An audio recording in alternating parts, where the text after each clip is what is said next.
ராமானுஜன் சொன்னது சரி என்றுதான் எனக்கும் தோன்றுகிறது.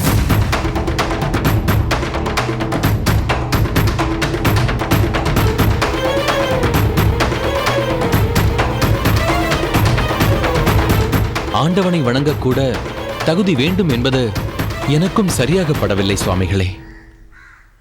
ஆனால் நம்முடைய பெரியவர்கள் என்ன காரணத்தினாலோ ஒரு சில பாகுபாடுகளை செய்து வைத்திருக்கிறார்கள்.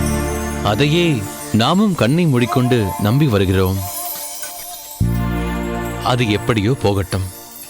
யாரோ ஒரு சின்ன பிள்ளை ஏதோ கோயிலுக்குள்ளே போய் பெருமாளை சேவிக்க வேண்டுமென்று ஆசைப்பட்டு விட்டான். ராமானுஜனும் சிறு பிள்ளைதானே. அந்த சிறுவனது ஆசையை நிறைவேற்றலாம் என்று கோயிலுக்குள் அழைத்துச் சென்று விட்டான். இதில் அப்படி என்ன பெரிய தவறு இருக்கிறது? சிறு பிள்ளை செய்ததை ஏற்றுக்கொள்ளும் மனப்பக்குவம்தான் பெரியவர்கள் எல்லோருக்கும் வேண்டும். இதை ஊதி பெரிதாக்கி அதை ஒரு குற்றமாக்கி இத்தனை பேர்களும் இங்கே வந்திருக்கிறீர்களே. சிறு பிள்ளை செய்ததை உங்களால் ஏற்றுக்கொள்ள முடியாவிட்டாலும் பெரிய மனது வைத்து அவனை மன்னித்து விடுங்கள். என்ன காணும்? அவ்வளவு சுலபமாக மன்னிக்கக்கூடிய காரியமா இது? நீர் சொல்வதை பார்த்தால் உன் மகன் ராமானுஜன் செய்தது சரியென்று நீயே ஒப்புக்கொண்ட மாதிரியல்லவா ஆகிறது? சுவாமிகளே, பொதுப்படையாக எடுத்துக்கொண்டால் என் மகன் ராமானுஜன் செய்ததிலே தவறில்லை என்பதுதான் என் கருத்து.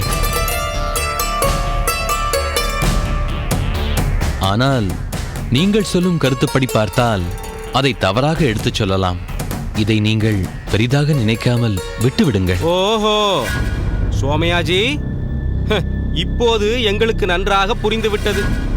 தகுதி இல்லாதவனை கோவிலுக்குள் ராமானுஜன் அழைத்து போனதற்கு அவன் மட்டும் காரணமில்லை, சோமயாஜி சொல்லித்தான் இது நடந்திருக்கும்.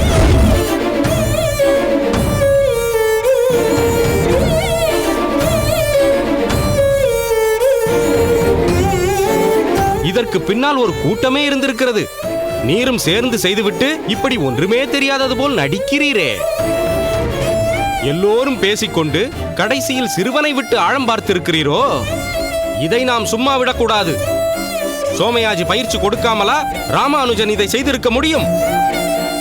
சோமயாஜி அவர்களே, பல இடங்களுக்கு சென்று பலவிதமான யாகங்களை செய்யும் நீரே இப்படிப்பட்ட காரியத்தை செய்யலாமா? உம்மிடம் பாடம் பயிலும் எங்கள் வீட்டு பிள்ளைகள் என்ன ஆவார்கள்? சுவாமிகளே, ஏதோ நடந்துவிட்டது. நீங்கள் எல்லாம் பெரிய மனது வைத்து இதை மேலும் பெரிதாக்காமல் விட்டுவிடுங்கள். நடந்து விட்டதென்றால் இனி இப்படி நடக்க கூடாது என்பது முக்கியமில்லையா?